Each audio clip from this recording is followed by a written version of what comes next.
glad you came to save us. You came from heaven to earth to show the way from the earth to the cross. My destiny, from the cross to the grave, from the grave to the sky. Lord, I lift your name on high. One more time. Lord, I lift your name on high. Lord, I love to sing your praises. I'm so glad you're in my life. I'm so glad you came to save us. You came from heaven to earth to show the way from the earth to the cross. From the death to life, from the cross to the grave, from the grave to the sky. Lord, I lift your name on high. Next. 15. 1,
really good. Well, you want to kind of have a little spice and you need to bring it down. Well, we do the best. That's a good one. Yeah. I think we ought to shot a singer. No, It'll always sound better than. yeah, well, it take a lot of that to make Yeah, it'll take a lot. Okay, honey, I will put this here. It's already recording. Yes. Oh. Give the book back to her. Oh. Okay. Let us do a little book review. Oh, I thought we'd be over this by now. Oh, okay, yeah. Because you're not ready. I'm ready. You better be ready. You know all Listen, don't mess with me. I just had a haircut. He lost his hearing aid, but he just got the thing. And I'm really cute now. Very good.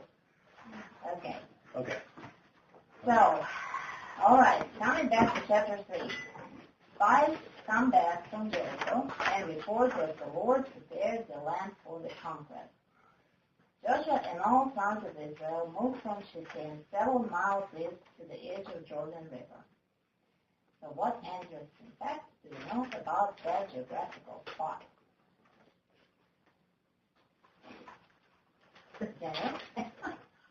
Well, I have kind of a variety. I have it's also called what means acacia. How to pronounce? Acacia? Acacia? I'm not certain what acacia. Acacia. Talking about Shittim now? Yeah. Yes. Okay. And now I didn't have the outline when I did my questions, so I got this off the internet. So I hope it's right.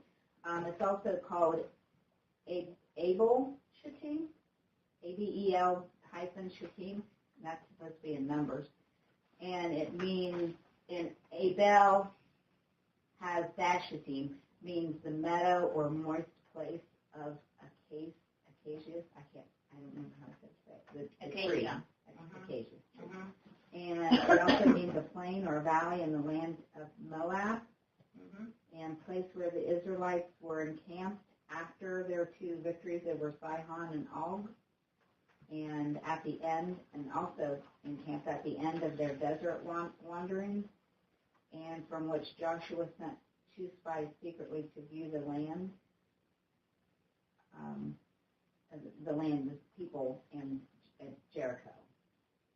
And the Shittim is plural, singular is Shittah, which means the thorny, which I guess that wood that acacia wood must be thorny. And it was used that wood was used in the construction of the tabernacle. And it was in the Arabah or Jordan Valley opposite Jericho.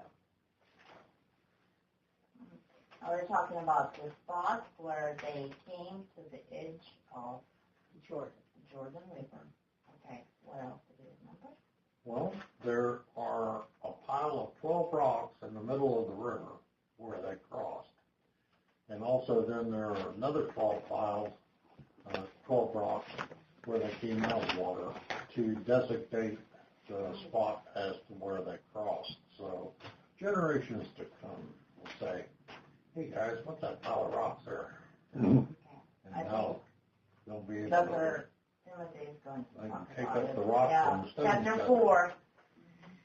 It's also the location where Elijah Uh-huh. was taken in the chariot of fire, Yes. and then John the Baptist Yes. later was at the same spot. Okay. So what happened to Elijah and Elisha? Do you remember? Elijah and Elisha. Yeah. Okay, so they stay in Jericho. Then God sends Elijah to the Jordan River, and Elijah takes his mantle and actually strikes water. Oh, you're talking about that. Okay. And they cross the Jordan over the dry ground. Elijah and Elisha. Right. That's in 2 Kings. Yeah. Which actually happened What? again. That's Yeah. interesting. Right. Mm-hmm. All right, and Sam said that John the Baptist baptized Jesus to begin his ministry in that spot. What was that place called? But Bethabara. Bethabara. Bethabara. Okay. So therefore, that spot where they crossed the Jordan River was the spot where Israelites were spiritually baptized by crossing it on dry land before they entered the Holy Land, the Promised Land. Okay. After 3 days, officers go through the camp and give a command to people.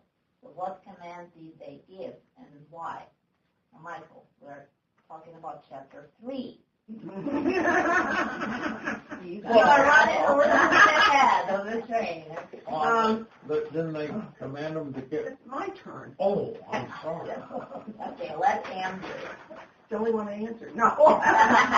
No, they commanded that the people follow the ark.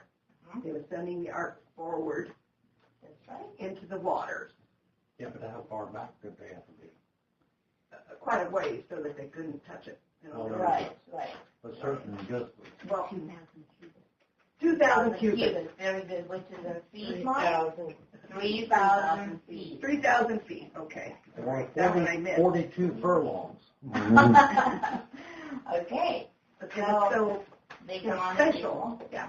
Yes. To move when ark moves. Yeah. But they had to stay away. And why did they have to stay away? Because Anne said It was very special. It was holy. given to be holy. Yeah, that's They the would die if they got close. Right. Okay, I have a question Uh-huh. about the Questions go there. They go there now, or you want me to wait? No. No. Okay.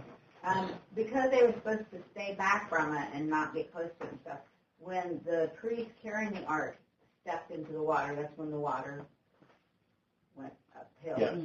Yes. They piled up. And they waited in the water for the people to cross. So were the people close to it then, or did that not count that they had to be back from it again, or we don't know? Well, they had to stay approximately 3,000 feet away. Even when the priests were in the, okay. Yeah. See, you've got to remember that water piled up at Way a up, pound. yeah, right, and that's Up right, there. way up. Yeah. Right, Michael. Yeah. Very good. And it was It was fuzzy. quite an opening Yeah. there, right around. Okay, and we said it was about, what, 15 miles north from... Adam was 15 miles north where it And started then- to pile up. Advance south. Okay. So Joshua then says to people, that's a difficult word, consecrate yourselves, for tomorrow the Lord will do wonders among you. So what does it mean to consecrate? Like concentrate. Consecrate yourself, and why it was critical. Means prepare yourself, right? Consecrate is Yeah? This is Ann's. That doesn't work. It didn't work. Okay. It means to search yourselves, to repent, to prepare for a spiritual event. Right. They're entering into a conquest that is directed by God, and their success will depend upon their spiritual actions and attitudes. And you're right. And gets an A. always. As usual. People should hear it on the recording. Okay. that to repent. What was the other things they were supposed to do? That was in the beginning. To prepare for a spiritual event. To prepare. To prepare for spiritual events, to Depend learn on to spiritual actions and attitudes. Spiritual actions and attitudes. Okay. So people of Israel were about to enter the promised land, being led by God. So their success depended on their spiritual condition and spiritual action. Is that correct? Mm-hmm. I'm answering questions too. I'm only And you came up with these. Okay. Joshua tells the priests to take the Ark of the Covenant and to cross Jordan ahead of people. God then encourages Joshua, saying, just as I have been with Moses, I will be with you. So what miracle happens next? And let's try to be time-wise kind of logical. Specific? Well, yeah, what happens first, what happens next? That's funny. Are you asking me? Well, can you answer? Well, as the bearers of the tabernacle entered the water, it was at that point that the water piled up and allowed them to cross on dry ground. But I think it goes much further than that because when the Lord was saying, when God was saying that He's going to be with them, we already know that they weren't going to lose in battle because of the covenant that He already had with God. And so what then transpired was actually the walls, after following God's command, then also there was another miracle as to when the walls fell down and then allowed them to pretty much take the city without any struggle at all. Very good. Let's stick to chapter 3.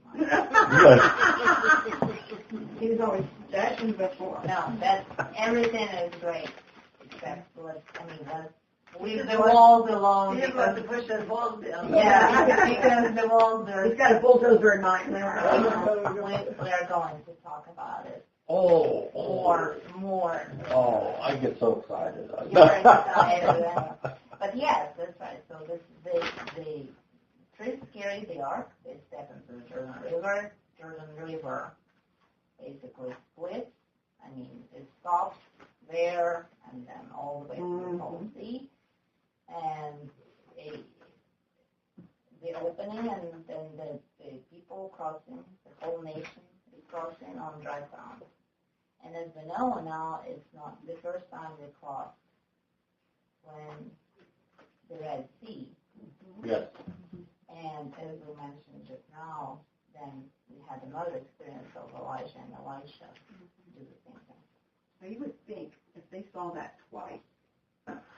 they would say, hey, something's got, going on with God here. Yeah. Well, we are all stubborn. Okay. And the last one. Well, this one I myself, I just wrote and was sent it in his outline because it was just pretty complete. So let's just quickly summarize. What do we know about Ark of the Covenant? Well, it's built of Arcadia wood by specific dimensions. Okay. It's covered in gold. And then it has a lid on it, which there had angels made out of gold on the mercy seat. And then they put inside God's, the Ten Commandments, and Aaron's rod. Manna. That's behind it. And then later, they added the Torah. Very good. And the jar of manna. I tell you that all And the jar of manna. Well, we What'd just you said say? about manna. We already said that. Oh, I'm sorry, I didn't hear it. Okay. Jar of mayonnaise. Jar of mayonnaise. Jar of mayonnaise. Put on the manna. To put on the jar. Would have been a tastier, wouldn't it? Okay, and perfect. Then what else do we know? We know that it was the representative presence. Yeah. Jack. And one thing, it stayed in the tabernacle, the temple in the Holy of Holies, where the priests enter once a year to make atonement for sin. With the blood of the sacrifice lamb over the top of the mercy seat. One thing I also forgot was that it was built with, so they could carry it wherever they traveled to, because they were constantly on the run all the time. Right. And let's mention one more thing here, important thing. When Jesus died on the cross, what happened? The curtain. Yes. The 4 inches thick. It was torn apart, which meant what? That there is no anymore any obstacle, because that was the new humanity and God, and we can have through Jesus Christ a direct access to God, which people before that couldn't do, and only priests could do that once a year. So that's also, I'm asking this. So that's also when there were no more animal sacrifices, because Christ was already the blood sacrifice from then on. So, well, everybody, wonderful, perfect, and thank you so much. You all prepared. thank you for doing them. Actually, it helps to kind of review, You know what amazes me What? is I'm sure there are other places in the Bible that man has witnessed so many miracles, but I can't think of any place in the Bible that so many miracles had happened in such a short time. True. I mean, when you think about the whole picture, I mean, it was one miracle after another, really. I mean, It's an interesting point, it would be interesting to count how many miracles that happened in that short period of time. Yeah, and they were all like miracles. They were, yeah. Big time. I mean, How can they be so bullheaded or stubborn or... But we are the same human. I mean, we stumble on the same stone, so we all make the same mistakes. And we have miracles in our lives. Forget about God. But have you seen the Red Sea open in front of you? No. All right. That's where the Jordan River. Right. Why don't we move into chapter 4 now? 4? Chapter 4. Let me read the first 11 verses, and then we'll discuss that. We'll see how far we get here tonight. Everyone have your outline? I thought you were going to do that last week. 4. Well, we finished 3 last week. So chapter 4. 4. So we are. Ah! I'm sorry? You said you were going to have a miracle last week. You were going to get into chapter 4. Yeah, see, I did. I did. We finished 3. That's the miracle. It's one of the many miracles. All right, so let's Let's read the first 11 verses of chapter 4. Now it came about, when all the nation had finished crossing the Jordan, that the Lord spoke to Joshua, saying, Take for yourselves 12 men from the people, one man from each tribe, and command them, saying, Take up for yourselves 12 stones from here out of the middle of the Jordan, from the place where the priest's feet are standing firm, and carry them over with you, and lay them down in the lodging place where you will lodge tonight. So Joshua called the 12 men, whom he had appointed from the sons of Israel, one man from each tribe. And Joshua said to them, Cross again to the ark of the Lord your God, in the middle of Jordan. Each one of you take up a stone on his shoulder, according to the number of the tribes of the son of Israel. Let this be a sign among you, so that when your children ask later, saying, What do these stones mean to you? Then you shall say to them, Because the waters of the Jordan were cut off before the ark of the covenant of the Lord. When it crossed the Jordan, the waters of the Jordan were cut off. So these stones shall become a memorial to the sons of Israel forever. And thus the sons of Israel did as Joshua commanded, and took up 12 stones from the middle of the Jordan, just as the Lord had spoke to Joshua, according to the number of the tribes of the sons of Israel, and they carried them over with them to the lodging place, and put them down there. Then Joshua set up 12 stones in the middle of the Jordan, at the place where the feet of the priests who carried the Ark of the Covenant were standing, and they are there to this day. For the priests who carried the Ark were standing in the middle of the Jordan until everything was completed. And the Lord had commanded Joshua to speak to the people according to all that Moses had commanded Joshua, and the people hurried and crossed. And it came about, when all the people had finished crossing, that the ark of the Lord and the priests crossed before the people. Okay? Now let me go through this, and let's kind of tear it apart. So first, the nation finishes crossing. They all go by as the priests are holding the Ark of the Covenant standing in the middle, right? Right. Now the 12 men that were originally mentioned in Joshua 3:12. Remember, he talks about 12 men, but he doesn't tell you in chapter 3 what he's going to do with the 12 men. Now we understand why he selected out 12 men. And of course, they each pick up one stone that's there in the middle of Jordan, and they carry it to the west bank, and they deposit them at this place where they end up camping called Gilgal. That's the name of their camp. So they erect a memorial pile, and I often think of this as like a cairn. You ever gone hiking? You ever been hiking and you're following a path, particularly if you're over an area that's kind of stony, and if you're not quite certain where you're to go in the path, people will set up a pile of stones, one on top of the other, and that's called a cairn, and that tells you, okay, I'm going this way, I'm not going that way.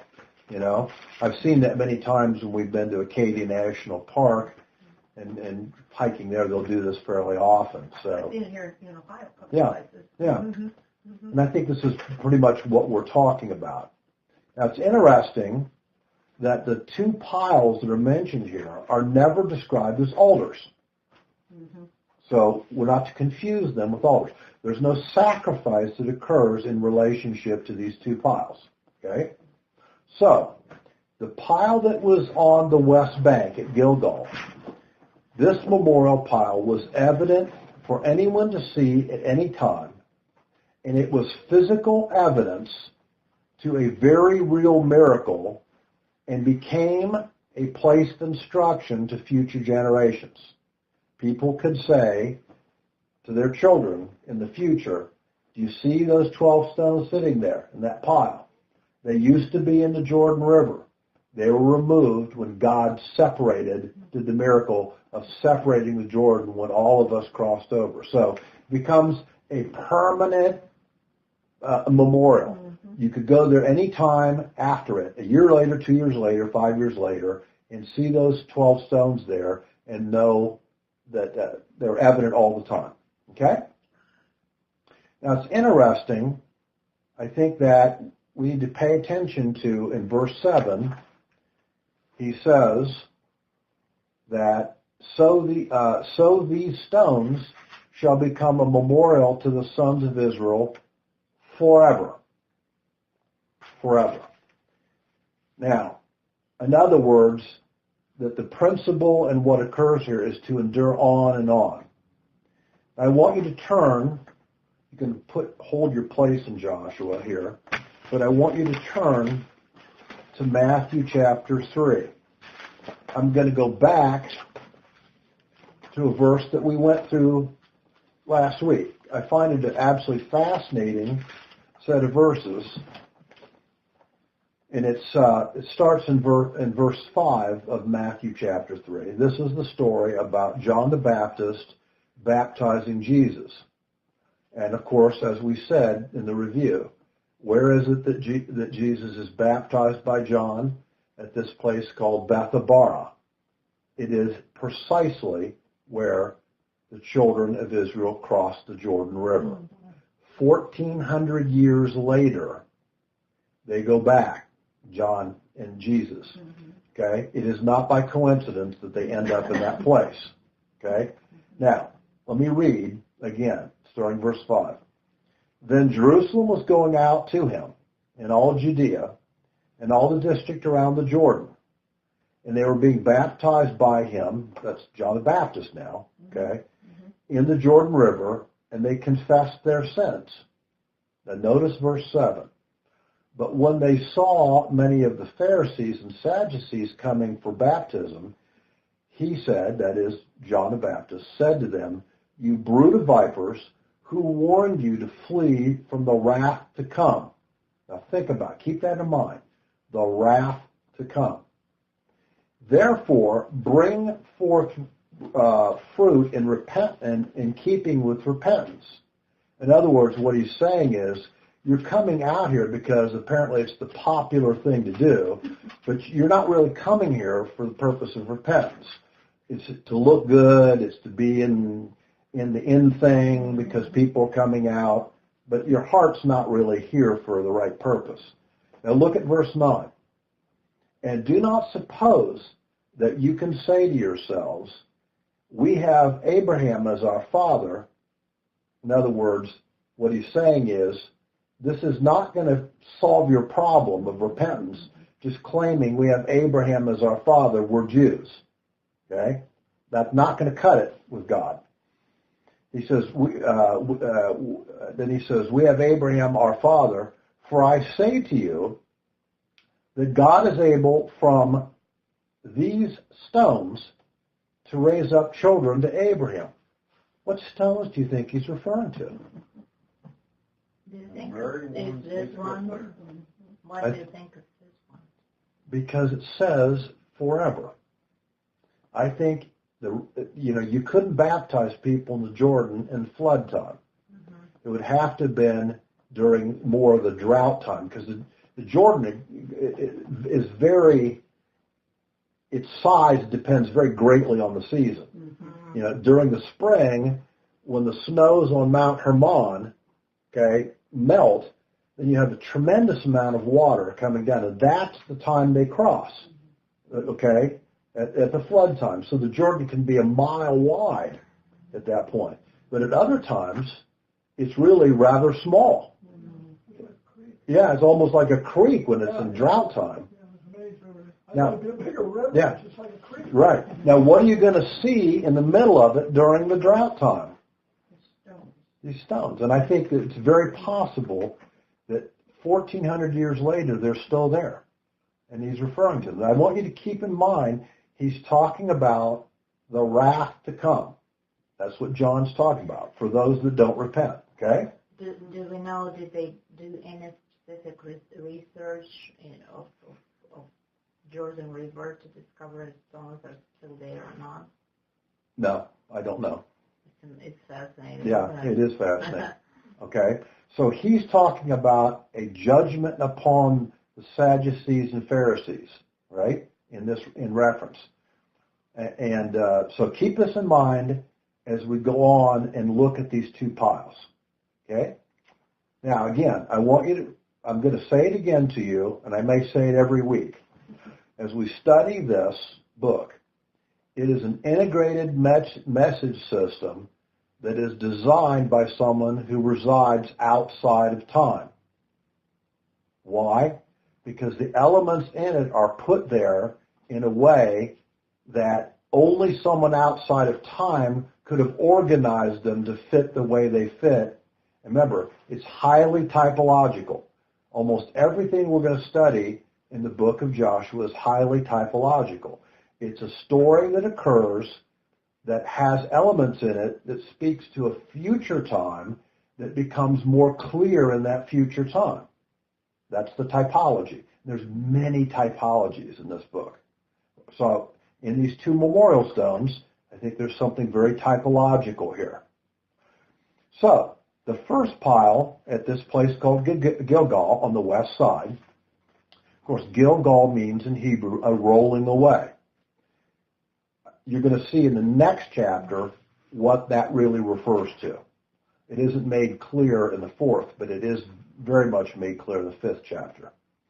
So this pile on the west bank could be seen, as we said, any time, and it was set up not by 12 men, but rather it was set up by Joshua in the middle of the river, and as we just got done saying, it could only really be seen when the river was low, during a time possibly of drought and difficulty. Therefore, it would comparatively rarely be seen, as opposed to the pile on the west bank, which could be seen anytime. Right? Mm-hmm. Now, it was a reminder, of course, to this pile on the west bank, to what God at a particular time in history had done. In other words, it's pointing out evidence that this is not a myth. It's hard evidence. It represents a permanent truth. A permanent truth. Something occurred. Something changed. An event occurred. A miracle occurred. It's a permanent truth. And I think it's going to tell us about other kinds of permanent truths also. Now, I want you to turn to Hebrews chapter 6. I want you to see how typological these piles are. So turn to Hebrews 6. And we're going to go through a few verses here. And I want you to see the connections. Things that here are images and types in this book in Joshua become ever more clear in history as time goes on. So we're going to start reading in Hebrews 6, starting at verse 13. For when God made the promise to Abraham, since he could swear by no one greater, he swore by himself. Okay? God is substantiating or underwriting this promise by his own person and his own character. Think of in Exodus 3, okay? The burning bush that was never consumed, okay? What is it that when Moses said, who should I say you are? I am who I am that I am. I am the all-existent one, the eternal one, okay? And then he says, verse 14, saying, I will surely bless you, and I will surely multiply you, which is part of the Abrahamic covenant. Mm-hmm. And thus, having patiently waited, he obtained the promise. He's talking about Abraham, okay? For men swear by one greater than themselves, and with them an oath given as confirmation is an end to every dispute. In other words, it's like legal evidence. So God is prepared for Abraham legal evidence. If you remember, he does a very interesting thing here in Genesis. He cuts these animals in parts and separates them in halves. And he says, and then he kind of causes Abraham to go into kind of a semi-sleep. And then God, in a form of almost like a well, it's a fiery oven, okay, a fiery bowl, if you want to, moves in between these pieces. So Abraham, the point being, this covenant has nothing to do with the performance by Abraham. Abraham doesn't have to perform anything. Okay? The performance of the covenant and the completion of those terms is completely on the basis of God. Okay? That, of course, is a very strong image of grace. Right? Right. God will complete his promise. God will make his covenant. God will perform it. Okay? Now, verse 17. In the same way, God desiring even more, that is, to show something even more clearly, okay, even more to show to the heirs of the promise the unchangeableness of his purpose, interposed with an oath, in order that by two unchangeable things, in which it is impossible for God to lie, we may have strong encouragement, we who have fled for refuge in laying a hold of the hope set before us. Now let me take that apart. The two unchangeable things he's referring to here are God's person and the oath he makes to Abraham, the covenant. Those are the two unchangeable things. Now notice, I think there's a whole lot of analogies here. Okay? There's a lot of analogies here. Notice he talks about two unchangeable things. It is not by coincidence that we have two piles of stones. Okay? They are also, as stated, forever. In the first 7 of Joshua, they also are unchangeable things. So, he says that these give us strong encouragement. This is an interesting phrase in the Greek. It's the phrase iskairos parakletos, and it means a strong, mighty comfort. In other words, an overwhelming comfort, and it's used specifically as a concept in relationship to the salvation given by Messiah. In other words, it is the final or ultimate appeal. You understand? Don't understand? Kind of. Okay. It means a strong, mighty comfort. In other words, the ultimate comfort. Who is providing this ultimate comfort? Messiah. It's Messiah's comfort. We even use the word, look at the word parakletos. What is it that the Holy Spirit is called in the book of John? He's called the Paraclete, the comforter, the helper, one who comes alongside another for their help. That's where we get the word parakletos, paraclete. Now, in a similar manner to his promise to Abraham, of course, God gives us the work of Christ as evidence of his permanent, unchangeable purpose. Christ's death and resurrection concluded through all the prophecy about it and all that we're told about in the Old Testament. His death and resurrection is it's the pinnacle of history. It is the fruit of God's oath and promises to people. It is the final evidence. Now, the point I'm making, because it's talking about permanent, unchangeable purpose, there is no way to change it. What Christ has done in his forgiving action through the cross cannot be undone. And it's strong evidence, in my opinion, that the work of Christ, once we receive it through faith, is permanent. So anyone that would like to believe that they can lose their salvation has to come back to things like this and say, well, then what could it possibly mean if he says it's permanent and unchangeable? It's a done deal. A done deal. And again, who does it depend on? God. Not us, not our actions. The only thing we add to it, as it says in Romans 10:9, is if you confess with your mouth that Jesus is Lord and believe in your heart God has raised him from the dead, you shall be saved. Right? That's our part. That's all our part. Everything else is God's part. We just respond to what God's done. Now, in the same way, we see in Passover these elements. Let's go to where he says, "For we who," verse 18, "we who have fled for refuge." What an interesting thing here. Okay, we're in Hebrews. Okay, fled for refuge. What does Rahab do? She flees for refuge that's given to her in her being in the house, the cord being tied, red, okay, which is, of course, his image of Christ and his death, the blood.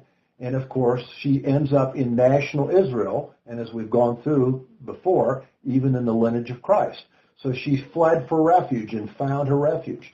In the same way, Passover, okay, they fled for refuge.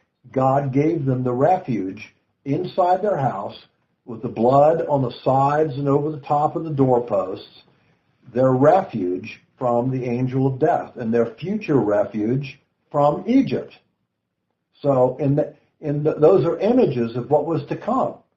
These are historical examples, but there'll be a greater refuge that's going to come, and that refuge is called Christ, the Messiah. Now, he also says this hope. It's in, it says, verse 19, this hope we have as an anchor of the soul. You see it there? Mm-hmm. This hope which is set before us as an anchor of the soul. It fulfills God's plan. And it says, interestingly enough, that this hope is both sure and steadfast, and one which enters within the veil. Mm-hmm. In other words, again, an image in the tabernacle or in the temple of, at the moment of Christ's death, what occurs, as we said, as you went over it earlier, that this thick veil is miraculously torn in half, okay? And that there's no barrier now between the holy place and the Holy of Holies where the Ark of the Covenant is, the very presence of God. The barrier's gone. Therefore, it means that all who believe in Messiah have complete access to God in every way. Now, it also makes a very interesting thing. It's another statement. It says, verse 20, where Jesus, who has entered as our forerunner for us. Now, there's a very interesting word, forerunner. It literally means, in Greek, a scout or a spy. Did we hear about spies here somewhere in this text? Okay. It says Jesus is our spy. What does he do? He scouts out a land, an enemy land for us, right? That is the kingdom of Satan on the earth and his control over this earth. He's the spy, the forerunner that goes before us to scout this out, to do, of course, the work of the plan. I'm glad you got that out. That wasn't what I was reading it. But that's great. Yeah, it's a very interesting and a very specific word, actually, in the Greek. So again, another parallel to this story we read in Joshua here. Now, it also it says that, and go back. I think let's go back to the book of Joshua. If he's got back to chapter 4, and let's go back and let's reread verse 10 for another analogy between these. He says that, he says, for the priests who carried the ark were standing in the middle of the Jordan until everything was completed. Everything was completed. In John 19, verse 30, when Jesus is on the cross, at the 9th hour, that is 3 p.m. in the afternoon, he says, it is finished or completed. He uses a very specific term in the Greek when he says this. He says, tetelestai. Literally, it's an economic term. Well, it's both an economic term and a legal term. As an economic term, what it means is the contract is fulfilled, tetelestai. It's performed. The performance of the terms of the contract have been completed, tetelestai. Another use of tetelestai was of someone that was convicted of a crime. Okay? Of course, when they were convicted in the Roman system, the terms of their conviction, the terms of their imprisonment were written out and literally posted on the door of their cell. When they had served their terms, they would take this document off and they would then stamp it with tetelestai. And they would hand it to the former prisoner who had now completed his term and was free. Therefore, at any point in time, if someone would look at him and say, weren't you supposed to be in prison for a crime? He can show his document and say, it's been paid in full. It's done. I've paid my time. It's evidence permanently for him that his crime was paid for. He's done. It's finished. So I think there's another analogy there. As a matter of fact, in Colossians 2, you don't have to turn if you don't want to, but I'll turn to Colossians chapter 2. It's a very interesting statement, I think, that Paul makes that really summarizes this extremely well. Starting in verse 11, he says, in him, in Christ, you were also circumcised with a circumcision made without hands, in the removal of the body of the flesh by the circumcision of Christ. You had been buried with him in baptism, in which you were also raised up with him through faith in the working of God who raised him from the dead. And when you were dead in your transgressions and in the uncircumcision of your flesh, he made you alive together with him, having forgiven us all our transgressions, having canceled out the certificate of debt, that's the one I just told you about, okay, consisting of decrees against us, and which was hostile to us, and Christ has taken it out of the way, having nailed it to the cross. Imagine almost every infraction and sin that you've ever committed or will ever commit. Think of it as this completed document. Christ takes all of humanity's documents and nails them to his own cross. And at the point at which he dies, he says, they're all paid for, tetelestai. That's the image that Paul gives us. So. But they say one cross plus 3 nails is 4 given. That's very good. It's interesting. Where'd you get that? Very good. It's just your geniosity, huh? Very good. Okay? So this history here in Joshua is typological of something that was going to come. These stones are typological of truths that would be even more evident in the future, 1,400 years later. It would come to their complete fulfillment. Now, I want to talk a little bit specifically about the second pile. We're told what the first pile means. It's stated right in the text. But the second pile is really not particularly commented on, is it? We don't know what he did. Exactly. So I want to give you a proposed idea of what it may mean. Now, here's the evidence of why I think this is what it means. First of all, who set up all these stones in the middle of the Jordan? Joshua. So it's the work of Yeshua. Remember, in Hebrew, Joshua is Yeshua, Jesus. Okay? So it's the work of Jesus. Now, secondly, I went through and looked up the meaning of the word Jordan. It's very interesting, and it led me to some interesting things. It comes from the two Hebrew words, Yar and Don. Yar means to spread, and Don means a judgment. So the word Jordan means a spreading judgment. A spreading judgment. Let's see how that makes any sense. Now, we're dealing here with flooding waters. Flooding waters are used symbolically to demonstrate judgment in many cases. For instance, Noah in Genesis chapter 7, verse 10. How about in Exodus 14, verse 28? What are the waters used as? They're a judgment on the Egyptians. They come together and kill literally the Egyptian army and judge them. The Red Sea. Okay? They're also used in Jonah chapter 2, verse 3, when Jonah is swallowed by the large fish. He talks about the judgment upon him as he's in the belly of that fish. You can look it up if you want to for yourself. Look also at two other things. I want you to turn to Psalm 69. There's actually a lot of verses in the Bible I found about using waters as judgment. I'm just giving you some of them. Psalm 69,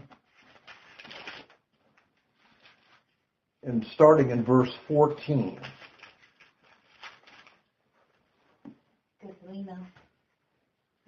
Yeah. He says, "Deliver me from the mire," the mud, "and do not let me sink.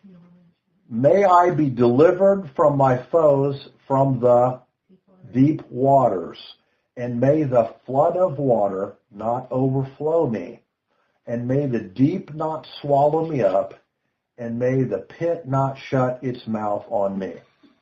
Okay? Waters is judgment. Since we're already in Psalm, go over to Psalm 124 now. Psalm 124.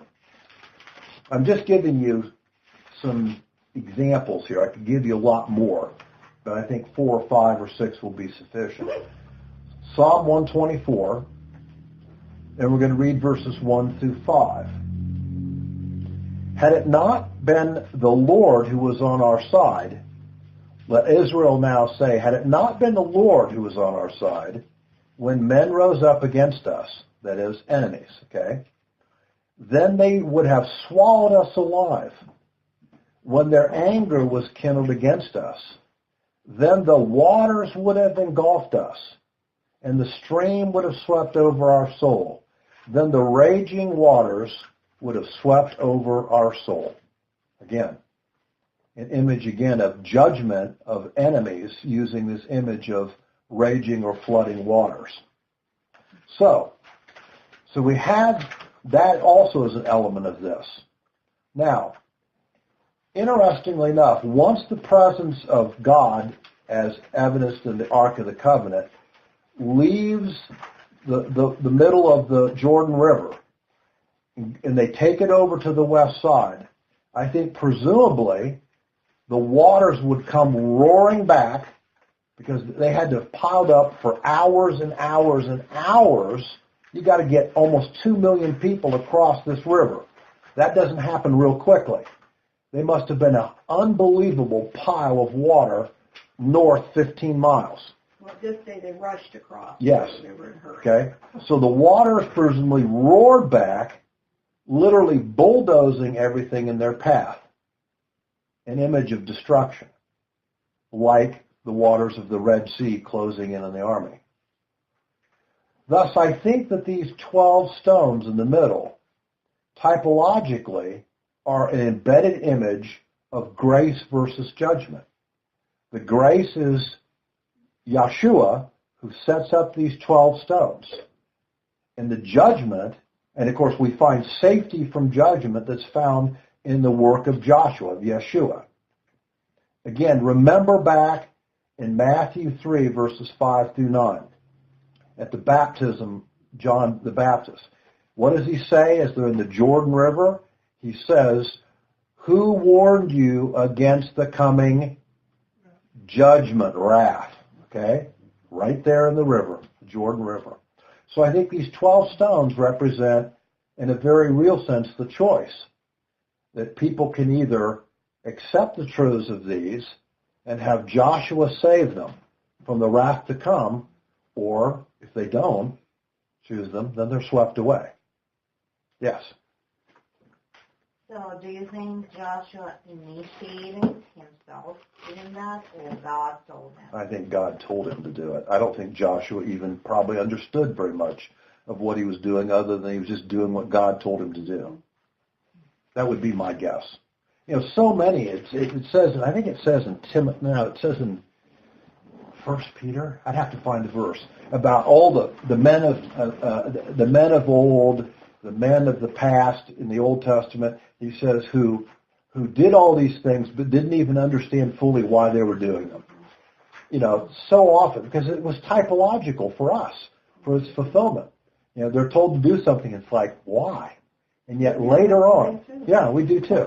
But later on then, it becomes clear why they were supposed to do it. I'm wondering why it's never said that God told him to do that. That's a mystery, I guess. I think that God had to have told him to do it because, again, it's very clear that there are these two piles for a reason. You know? Now, let's finish this off. A miracle again. I'm going to finish the chapter. So back. I know. But I figured if I don't do this, then we're going to be here for a few years in this book, and I don't want to do that. So back to Joshua, chapter 4, and let's read through the end,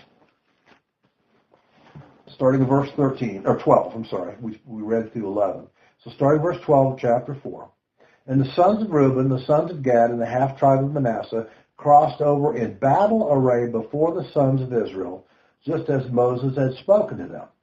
About 40,000 equipped for war crossed for battle before the Lord to the desert plains of Jericho. On that day... Is this the same time frame? Or is it Yeah. They're just another group that passes over. All right. Okay? So I was making sure. Right. And he says, on that day the Lord exalted Joshua in the sight of all Israel, so that they revered him, just as they had revered Moses all the days of his life. Now the Lord said to Joshua, command the priests who carry the ark of the testimony that they may come up from the Jordan. So Joshua commanded the priests, saying, come up from the Jordan. And it came about, when the priests who carried the ark of the covenant of the Lord had come up from the middle of the Jordan, and the soles of the priests' feet were lifted up to the dry ground, that the waters of the Jordan returned to their place and went over all its banks as before. Now it came about. Now the people came up from the Jordan on the 10th of the first month and camped at Gilgal on the eastern edge of Jericho. And those 12 stones which they had taken from the Jordan, Joshua set up at Gilgal. And he said to the sons of Israel, when your children ask their fathers in time to come, saying, what are these stones? Then you shall inform your children, saying, Israel crossed this Jordan on dry ground.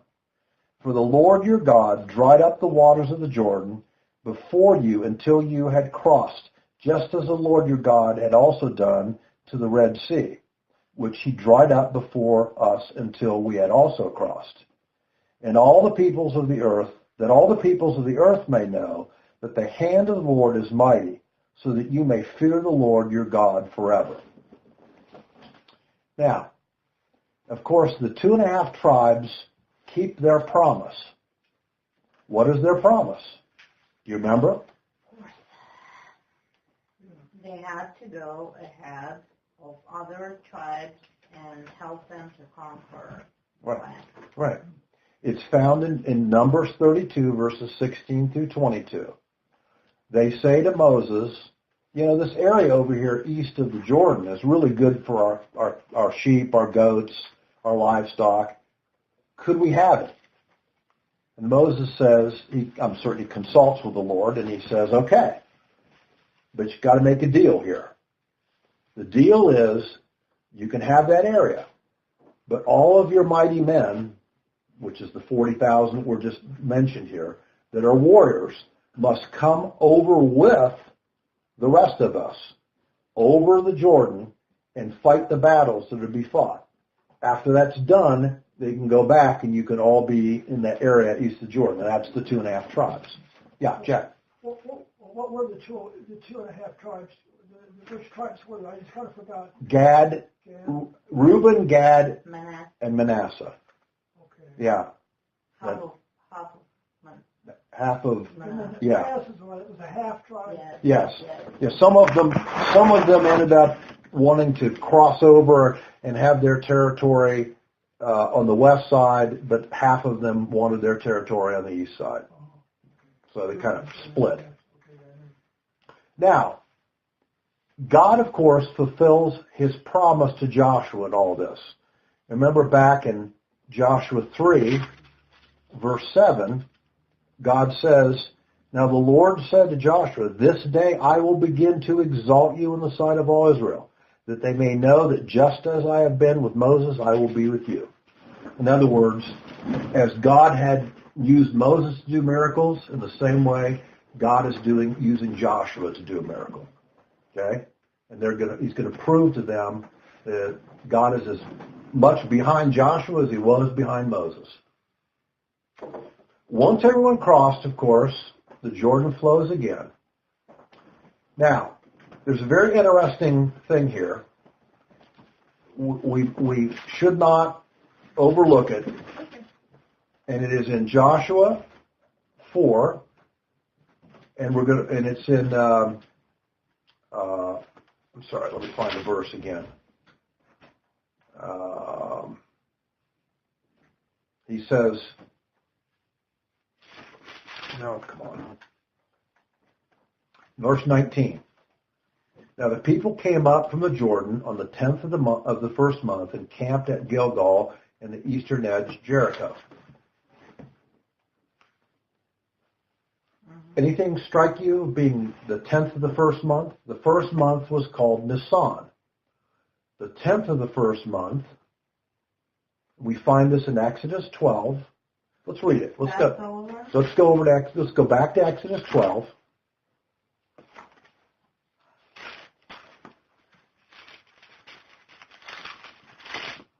Back to the books of Exodus, chapter 12. Jewish calendar is always very sensitive. Yeah, and we're going to start in verse 1 of chapter 12. Okay? Okay. It says, "Now the Lord said to Moses and Aaron in the land of Egypt, this month shall be the beginning of months for you. It is to be the first month of the year for you." This is what we call the month of Nisan. Okay? "Speak to all the congregation of Israel, saying, on the 10th of this month, they are each to take a lamb for themselves, according to their father's households, a lamb for each household. Now, if the household is too small for the lamb, then you can talk to your neighbor about it, and you can share it, yada, yada, yada." Verse 5, "Your lamb shall be an unblemished male, a year old. You may take it from the sheep or from the goats, and you shall keep it until the 14th day of the same month. Then the whole assembly of the congregation of Israel is to kill it at twilight." So, this is Passover. All right? Mm-hmm. They select the lamb on the 10th, and on the 14th, they sacrifice it. And that's, of course, when the first Passover occurred. It just so happens, God, by mere coincidence, of course, brings them across the Jordan on the 10th of Nisan. So he brings them over the Jordan and completes the crossing so that they can then all take a lamb on that night, and 4 days later they will have Passover. Not a coincidence. All the images here are of the forgiveness of sin, of the sacrifice that's going to occur. They're all embedded into the story. You see it? Remarkable, isn't it? Okay, this can only have been created by someone who exists outside of time. There's no way, by coincidence, that these things could have ever occurred the way they occurred. So, yes, ma'am.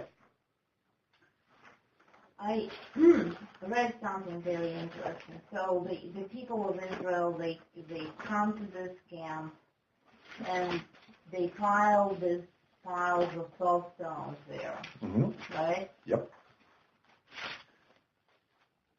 So, besides, and of course it says for what purpose, so the future generations could see what God did. Yes. Okay? In the miracle. It says, however, besides serving as a visual aid for parental instruction of children, the memorial stones had a broader purpose, that all people of the earth might know that the hand of the Lord is powerful. Right. As the families of Israel spend their first night in the land, their hearts may well have been filled with uncertainty and fear. The mountains would look frightening. To the west. Yes. But then the people looked at the 12 stones taken out of the Jordan and were reminded that God had done something great for them that day. Surely they could trust Him for the days ahead. Right. Miracles are called attesting signs. God gave the miracle to prove to them, I'm with you, I'm powerful, I have a plan, and if you follow me, we're going to get this done. Because they just are entering into the land. He has a plan, and He's going to enact that plan. And of course, in the 6th chapter, we're going to see the first interesting and very, very odd battle at Jericho. But there's something that has to happen first. Michael already told us. Okay, and that is in the 5th chapter. Next week, we'll go into what there's a further preparation which must occur, and it's a bizarre preparation too. It's very bizarre. It's bizarre if you want to have a really functioning military, for certain. So. Joshua's battle with Jericho. Yeah. Jericho. Mm-hmm. Joshua's battle with Jericho. Yeah. And the wall came tumbling Yeah. down. It's a great song, except it's completely incorrect. Because Well, Joshua didn't fight the battle of Jericho. It's God fit the battle of Jericho miraculously. It tells the story. Yeah. You know. Now, let me read, just to close tonight, let me read Psalm 114. Very short, but very appropriate psalm. When Israel went forth from Egypt, the house of Jacob from a people of a strange language, Judah became his sanctuary, Israel his dominion. The sea looked and fled, the Jordan turned back. The mountains skipped like rams, the hills like lambs. What ails you, O sea, that you flee? O Jordan, that you turn back? O mountains, that you would skip like rams, or hills like lambs? Tremble, O earth, before the Lord, before the God of Jacob, who turned the rock into a pool of water and the flint into a fountain of water. Miracle after miracle after miracle, as you said, Michael. So, that's 4th chapter. What mountains were skipping and jumping like rams? Well, I think you're going to, well, the one time they were, of course, certainly was at Mount Sinai, at Horeb, because it shook and scared the people as God descended on top of it in a fire that seemed to consume the top of the mountain, you know? Okay. Yeah, Jack. And that mountain is still black on top. It is. But is it in the territory that Saudi Arabia. they won't allow? Yep. They won't allow Christians to. That's true, because it's in Saudi Arabia. People, isn't it interesting that the Saudis developed, of course, in the 6th century AD, this idea of Allah And if